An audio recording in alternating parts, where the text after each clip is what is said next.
Professor Szász, everybody knows him from Hungary also, and he is going to speak about the topic where to go from here. So, come on, Professor Szász.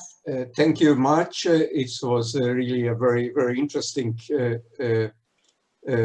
talk till now, and I hope I can continue it. I would like to show that where to go from here, but I'm concentrating only on thinking or approaches which we are doing generally in these points.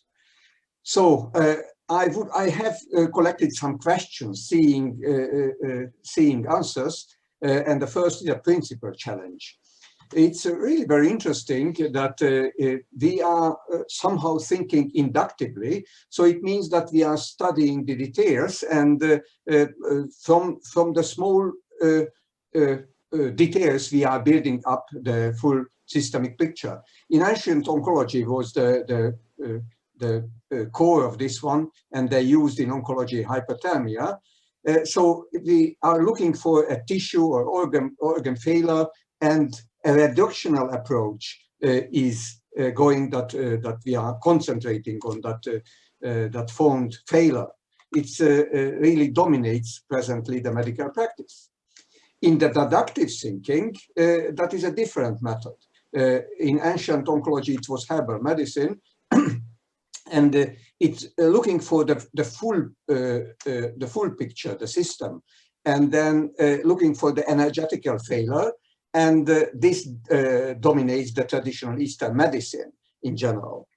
Very important step was done by Bruce West, Chief Scientific Army Research Officer in the United States, who published a book that where the medicine went wrong, and he had recognized that which is missing, that is the complexity. Both approaches are necessary to think complexly about the things, and malignancy is a complex phenomenon, and that is even more important in the malignancy than in other diseases, thinking complexly. I would like to deal with this one now. What it means, the complexity in oncology. The task, of course, destroy the tumor effectively. It's very trivial. How we measure it, local control. But of course, it's not enough, which is really necessary, block the invasion and dissemination. So it means that, and eliminate the metastases together. It means that we have a systemic task, a deductive task, and measure with survival time and quality of life. Many hyperthermia researchers are such one that they're good in the local control, but not so good or even not measuring the survival time and quality of life. But this is together very important one. And this is one of the points of the complex thinking. In hyperthermia, of course, the complexity coming from that one, that destroy the cancer cells, it's an inductive way, and block the systemic effect, it's a deductive way. So complexity, the complex thinking is necessary in hyperthermia. What are the challenges? 4 fields of evaluation of the challenges we have in this thinking change. The first, I think, is very important. Double frustration. What it means that we have a challenge from the other sciences, from our colleagues who insist the conventional approach, and they are rejecting to think about oncothermia or hyperthermia or something in the complex thinking. The other one, challenging in ourselves, that maybe that we are not entirely right, so we are wrong. I quote Einstein that written that a question that sometimes drives me hazy: am I or the others are crazy? So it means that that we never can be sure that what is the truth. We have to prove it. The next challenge is the change of paradigm from tumor-oriented to patient-oriented treatment. So it means I many times tell that do not treat the tumor alone. Treat the patient with tumor, which is a real deductive thinking, and the therapy has to concentrate on the patient and not on the tumor. So this is why the quality of life and the survival time is so important, even if the local control is not so good. The next point is a very interesting one. We are in the war. Presently, we have to attack the weakest point of the enemy. Our enemy is, of course, the tumor, but their strongest point is the proliferation, and which is very problematic. That most of the thinking which we are approaching, that is which we would like to stop the proliferation. So we are attacking the strongest point of the enemy, but the weakest point is different. The weakest point is the missing overall control. These cells are very autonomic. These are very individual. They are fighting against every other cells, including the tumor cells also. So it means that we have to attack the weakest point. I will show you that how. But then the fourth challenge is really, again, very important one. We have to go from the product orientation to the process orientation in our research. Hallmarks to the dynamics, what it means. If I would like to stop the overflow with one finger in the glass, of course we cannot do, because it overflows somewhere else. And these are the hallmarks. If I convert it to our thinking, these are the hallmarks of the evolutionary products. We are looking for replication, angiogenesis, signal pathways, molecules, HSP70, 90 blockers, angiogenetic blockers, proliferation blockers, and so on. But these are products of something. We have to concentrate on the dynamics of the full things, the evolution process, immune effect, feedback effect, complexity, which is necessary to go. So that is why I told that we have to go from products to processes to evaluate and to stop. The heating challenge, it's again very important one, where to go from here. So from tumor-oriented hyperthermia, we have to go to a patient-oriented hyperthermia, which is what it means. It means that one, that instead of the dogmas, we have to follow the trend. What are the dogmas? Dogmas are destroying only the tumor. Of course, I told you that not. Homeostatic immune regulation is necessary. The next, isothermal heating of the tumor mass, selected heating of the tumor cells. I think this is, again, a very important one, what we have to follow.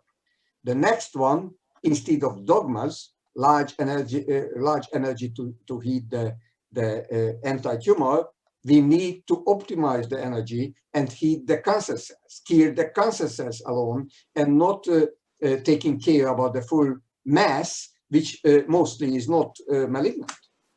The next one is a tumor size reduction. Instead of the reduction rate, we have to follow the survival time and quality of life, as I told. Consequences that instead of high homogeneous temperature, we have to go selectively, the selective heating and immune recognition. This is the main point in this one. So then the dosing challenge. It's again a very, very problematic point in all the hyperthermia research. The present dose unit is a cumulative equivalent minute at 43 centigrade, and at the T temperature in X% of the tumor, which is really a very complicated one, and even it cannot be measured normally. So it is fitted to the in vitro experiment in the Arrhenius plot, telling that when the Arrhenius plot has a break, then we have a necrotic change at 43 centigrade, and below 43 we have the R is 0.25, above it 0.5.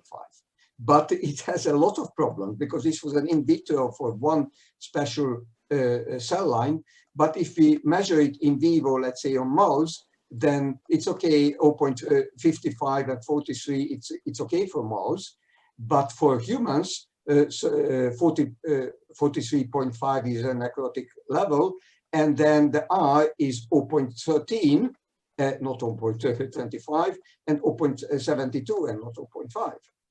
In the cell lines, if we have HSP inside, then of course 44 centigrade will be the breaking point, and instead of 0.5, it will be 0.3, and the burn, also 44 on the skin, it will also not 0.5. and vascular disruption needs 44.5, and this is much, much more than 0.5. So it means it's something wrong, entirely wrong with this dose. How we can work out the dose. So the temperature curve, which has shown today by Professor Wust also, that it's very easy. You have a growing and then saturation and then switch off the power and it's down. The slope is very characteristic. As Professor Wust also mentioned, we have delta T temperature, capital T temperature growth in delta T time. And the ratio of this one, that is a slope, it's corresponding with the specific absorption rate, as Professor Wust also mentioned. So it means that this slope, measuring this slope, really can measure what is the absorption rate. Then we have a saturation. The SIR is compensating only the energy loss by perfusion. So it means the SAR per perfusion, this gives the delta T which we reach. So it means it's really nothing else. The energy goes only for that one that replaces the missing energy which is lost. And of course, if you switch off, then you have also a slope. In the clinics, we have to think differently. For with the clinical data, they have introduced a T-rise, which was published by Frankena and others in 420 patients, telling that the T-rise is also a good dose, and this dose is a T50, so it means that 50% of the tumor have T temperature, minus the original baseline temperature, and dividing by duration. This is a very rough direction of that one, that we have delta T per delta T. So that one which I told here. But the only problem that they are using the total duration, and this is also an average, and the total duration is also an average, because into this saturation period, the duration will not change the temperature. So it means that then nothing coming from the T-rise. So it means that we need a precise solution. Despite of that one, that is a rough average, we can use the things in the clinics precisely. And this precise thinking is that one, that we have to use the SER, which can be measured, and that integrated will be given the absolute energy, which can be measured in joule per kilo, which is great. The technical requirement is very critical, because you can use this dose only in the case if your lost energy is very small. So it means you have to concentrate the energy into the cells and not giving a chance to lose the energy somewhere. If you have energy loss not concentrated on the cancer, or you have a lot of other losses, then the temperature measurement is mandatory, because this will give you an approximation how the energy is absorbed, how many energy absorbed. So then you have no SAR normally from that one. Okay. Next questioning is the immuno-oncology challenge. Immuno-oncology challenge, of course, it's a very hot question in the community. The CAR-T method is the leading one presently, which has 6 steps, collected clinically the data for the specimen for the patient, then it's worked out in the laboratory, the immune effectivity, and after it make the CAR-T reinjection into the body, telling that it's absolutely systemic effect will be against the tumor. Which is very interesting that it very early were recognized in radiotherapy, the same abscopal effect without any laboratory part, that if you give the radio dose, then some doses does an abscopal, so far away effect from the local treatment. But the unfortunate point that is a very low level of application, which is of course not useful, because or task in radiotherapy to make a DNA breaks, which DNA breaks makes an exponential growing by the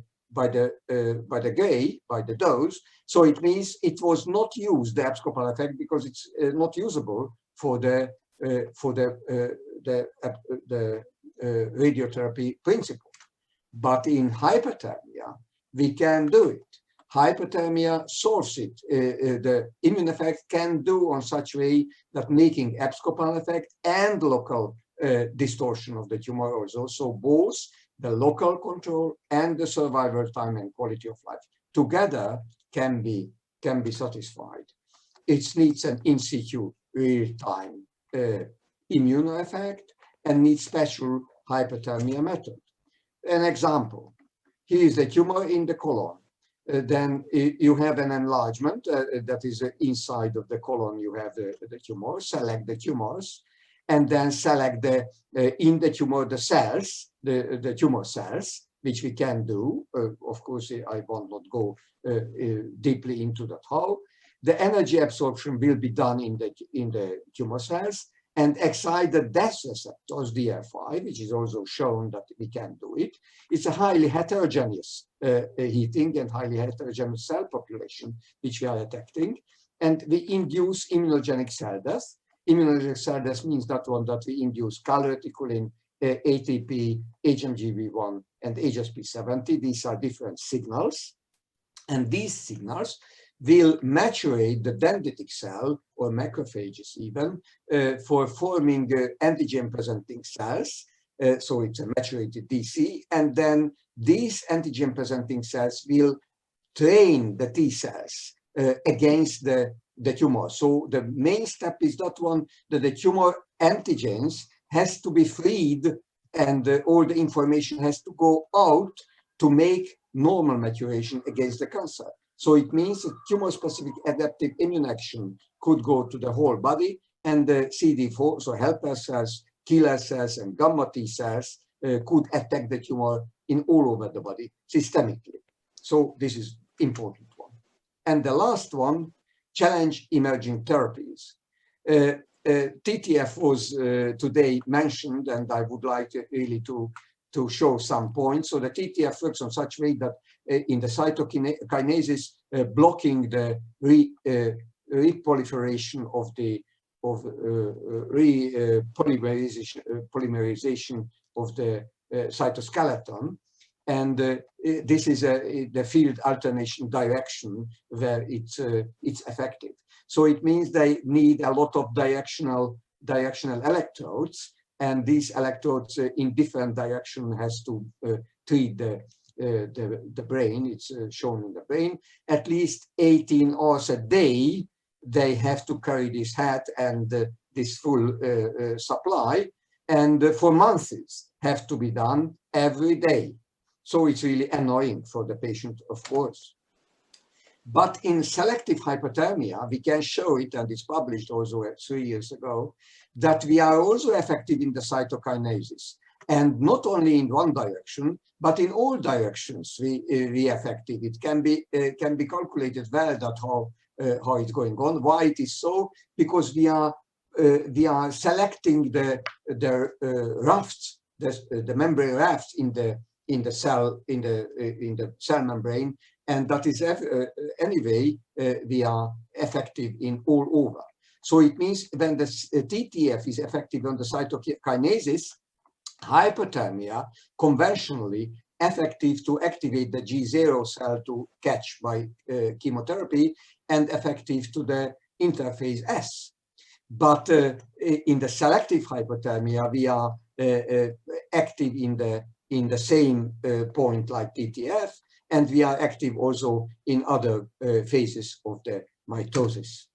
So it means that additionally, hyperthermia can modulated electrohyperthermia I am talking about, but I want not to really make any different popularization of the method. Only I would like to tell that it can be solved, that that it's applicable for most locations. We have a lot of clinical data about it, activates the immune system, activates abscopal effect, synthesizes the radiotherapy, has synergy with most chemotherapies, and less annoying for the patient. This is our task. So I answered everything which I think that it's challenges, and thank you very much for your kind attention. Thank you so much, Professor. Very interesting and very impressive you are teaching, because I think it's really important the non-thermal effects. We know like a lot of things about thermal effects of hyperthermia, but I think modulated electrohyperthermia have many advantages because of the modulation. These things and non-thermal effects are really important. So yes, we don't have any questions. I think everybody is really, for the comments, happy with the meeting. So it was good. I don't know if you want to remark anything else. You know, no, I would like only give one remark. It's an excellent, it was an excellent conference, excellent video conference or something because of the circumstances. But I am really hoping that in the next year we will be in Spain, in your place, and then we will meet personally and share our thinking personally. Yes. Thank you so much. Yes, I think it has been an amazing online meeting. Far from the feeling that we were going to be bored, but by the online circumstances, I think it has been quite interactive, interesting, and I'm happy to see how much research and knowledge there is regarding hyperthermia. And I think we should do our best to show the world that hyperthermia needs to be a standard oncological treatment. I think this is really, really important. I wish we could have a meeting like this more frequently because it's very stimulating. Sometimes we feel like alone inside the office, and you know that you speak about hyperthermia and many oncologists say, what's that? So in Spain, this is hard, and it's very good when you feel that a lot of people is working on the same, and we have evidence, we have interesting research, and I think again hyperthermia should be a standard in every country. So I want to thank again participants for your interest and participation on the meeting. I know that most of the participants have been all the morning with us, and that is very, very good in this online meeting. The presenters were wonderful and very stimulating with your scientific presentation. And of course, I would like to thank again all those sponsors who make the organization of this meeting to be really good, and more having into account that this is the first time we have an online meeting for ICHS. So I will be very, very happy to meet you next year in Santander. You have to come because the meeting for sure is going to be really interesting, but also because Spain, I think you have to come to Spain to enjoy also our culture, and we will share a lot of experiences about hyperthermia and about gastronomy and everything, of course. So thank you so much. I think we are finishing more or less on time, and this is also very good because everybody, I suppose, is a little bit tired because of the computer thing and these things. So thank you again, and please do not hesitate to send me an email, or I am sure any of the presenters will be very happy to answer your questions, because we have a lot of information, and we will have the presentations recorded also, because I have some of them. It's interesting to listen to them again, so I will be happy to help with communication or anything. So thank you so much to everybody.